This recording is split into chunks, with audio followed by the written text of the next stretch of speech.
This is not a typical review. This is a rant. I started this trilogy of videos looking at the Bakugan games innocently enough. The first game, I honestly loved, and I still like to this day. The second game, I mean, there were definitely problems, but I didn't say it was outright awful. You could look at it if you wanted, but mainly just avoid it. The third game, I wish I could send it to the doomed dimension from whence it came. And that game would be Bakugan Champions of Vestroia. Yeah, we're here. The conclusion of the trilogy, and I am extremely bummed we have to end it on a bad note. But before I get to all that, we need to talk about the build-up to this game. Back during my past self as PS2 man, I made a video discussing a Nintendo Treehouse event. During that event, Nintendo hyped up a new title from WayForward with a property they never worked with before. WayForward, for those who don't know, are responsible for great titles and series like Shantae, Mighty Switch Force, and Spider Swords. They're also known for putting out great licensed games as well. Regular Show, Adventure Time, DuckTales Remastered, and previously looked at on this channel, Batman, the Brave and the Bold. People were hyping this event up. They had no idea what to expect, but were ready for whatever they had. Then they wished they didn't, and were not ready. It was revealed that the next title would be based on the Bakugan Reboot series. The reboot series being titled Bakugan Battle Planet. Revamped designs, new Bakugan, and 30-minute episodes cut to 11-minute segment episodes. From what I've seen, it's only okay, but it's still going as far as the time of the video was uploaded. But it has a game, and that's why I'm here. I purchased this game knowing one day I would review it. I always did want to review the other Bakugan games I owned, and it only felt right to look at this one day. And it seemed like that time had finally come. I put it into my Nintendo Switch, which by the way, it's only on the Nintendo Switch. I sat down on my chair.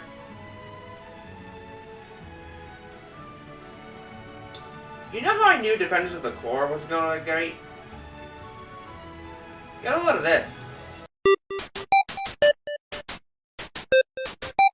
The first sign something's wrong is the intro. There is none. You booted right to the menu and... oh, you can play as a female main character. It took 2 games, but they finally progressed. I can't wait!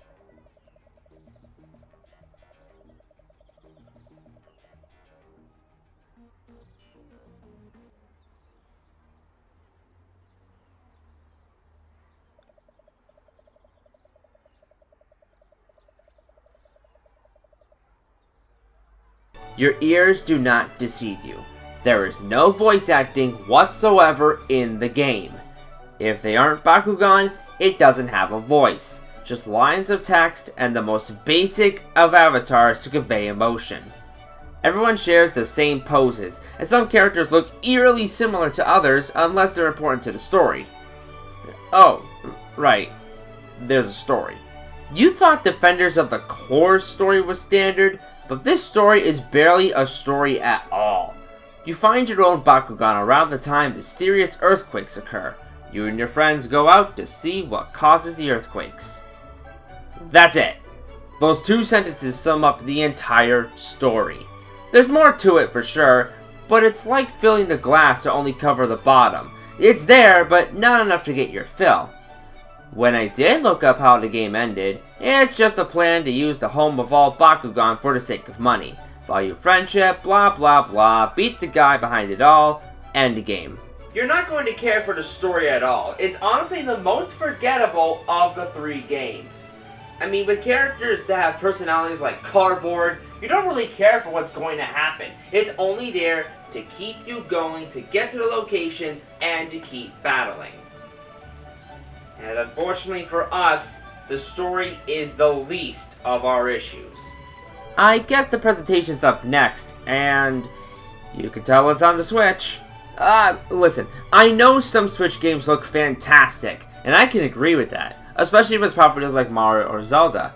But this game feels like another game trying to capitalize it being on the system for its popularity. The areas are bare and basic. There are some NPCs, but with how little or ridiculous their lines are, you question why they're even here.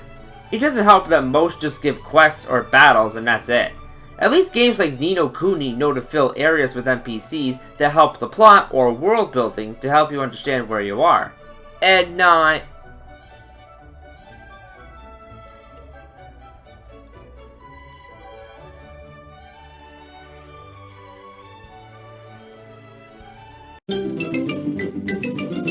There she is. I will admit though, some of the Bakugan look neat. Even something as basic as a T-Rex looks like it belongs in Bakugan. Drago got an updated design and it looks fine. Except during dialogue, and I began to wonder which Walmart was selling that figure. But the music, man, it was honestly forgettable this time. It fits the mood, and that's it. Even the battle themes weren't memorable this time. Defenders of the Core even got that right at the very least. It's par for the course. Oh, right, sorry, gameplay. Right. It's stupid. Sorry to sound juvenile when I say that, but that's what it is. Stupid. It once again borrows the elements from the show, but this time it's for the worse. In the reboot, the Bakugan duke it out while you run around collecting cores to give energy for special attacks. The same applies to the game, except the Bakugan don't deal actual damage unless you use the special attacks. There are moves that buff you and debuff your opponent, only one of each can be used at a time, but I honestly didn't use them too much unless desperate to finish the fight. Deplete your opponent's health and you beat the Bakugan, and keep going until all of theirs are defeated, up to 3 max. There are a couple more elements, like gear that gives you buffs and debuffs for running around the battlefield, and passive abilities for your Bakugan with yellow cores, but that's really all you need to battle. Sounds simple, right? But how do you feel about battles lasting 10 minutes? Sounds like a drag? Believe me, it is. And it's sadly almost every battle in the game. You really feel it when it's forced battle after forced battle. There was one time I had to fight 6 opponents in a row before continuing the story, and I finished it in 1 hour. 1 hour of nothing but the most basic of battle systems.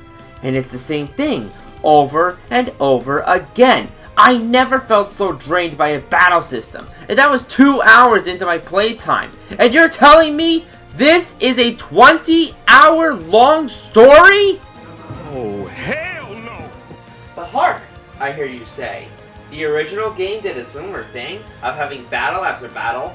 Well, that may be true, but in our case, there is a huge difference between the two that makes one more enjoyable than the other. The original game had the strategy of the card game behind it. Plus, you got to move around an explorative arena, which you could use to your every advantage. Battles also had personality behind it, since you got the chance to fight the characters from the show. Champions of Vestroia can't even say that, aside from Dan, who gives you tutorials through YouTube videos. Why'd you change it to the Awesome Brawlers?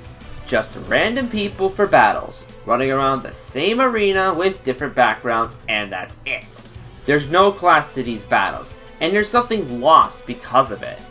You know it's a pretty dull experience when you make battles the main point of your game the most dragged out part. I dreaded when an NPC asked to battle, knowing another 10 minutes would be wasted. But what about the rewards, you say? We'll prepare for even more disappointment.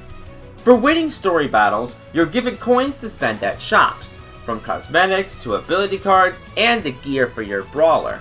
I'll say this now, don't bother buying abilities unless you really need them.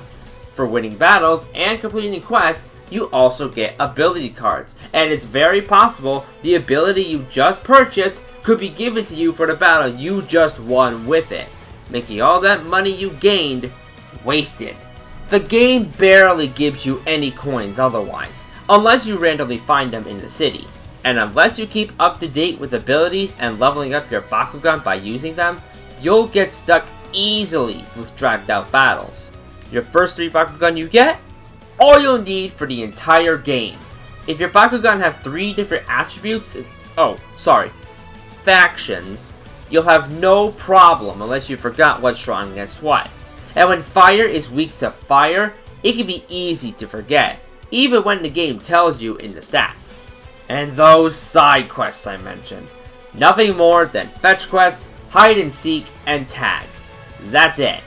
Each mission feels the same as before, only here to drag out game time and give you cosmetics and ability cards. So what's the point of the shops? This game drove me so insane, drove me up a wall, and made me plain crazy, I became the Joker's daughter. That's a real thing, by the way. Look it up. I tried so hard to press on. I really did. But when I got to the 4th major area, and I was basically doing the same thing as before, my mind broke. And for the first time in a review, I gave up. No game before made me want to quit. I even finished Omniverse 2, but not this. I just can't. And when I looked up the game online to see if it got any better, which sadly it didn't, I was also tauntingly aware that this was the return of Leonidas. Yes, that Leonidas from the first game. He returns, and no, Vladitor does not. I could give credit to the game for remembering his existence, but that'd be like telling Eggman he did a great job remembering Silver Sonic's existence. This is easily one of the weakest licensed games I had ever played. And Nintendo acted proud about this during their Trios event. Like they were extremely proud that Bakugan, of all things, was exclusive to the Nintendo Switch. They even spelled the name wrong during the Direct! How do you let that happen? But it's even more sad when you go online and you see other major review outlets say it's fine for a kid's game. It's fine for a kid's game. You know what else was fine for a kid's game? SpongeBob, Battle for Bikini Bottom, one of the greatest licensed games of all time. Toy Story 2, right on top of that. Another great licensed game, perfectly fine for kids. Even as a recent example, Ben 10 Power Trip, based on the Ben 10 reboot, I found to be one of the coolest Ben 10 games out there. And yet, for some reason, out of all things, this gets the kids' excuse. This! Yeah, no. I ain't letting that happen. And this game dares to be sold for $50. It wasn't even worth the $35 I snagged it for when it was on sale. I checked the eShop, and yes, the game is still $50. Avoid this. Do yourself a gigantic service and avoid this game. I could recommend Defenders of the Core more than Champions of Vestroia, and if you saw my last review, you know how I feel about that game. I can't believe I have to end the trilogy with this. What a letdown. There's only one way to shun this beast and make it ashamed of what it brought.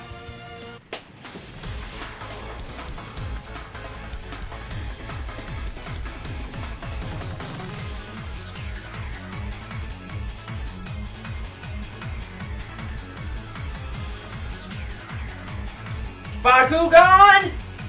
Brawl!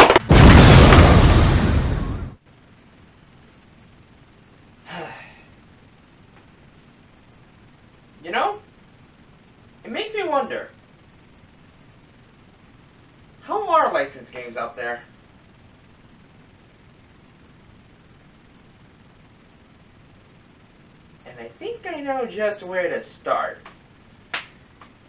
I'm the gaming genius, and you better prepare for what's coming up. I gotta go get ready for it.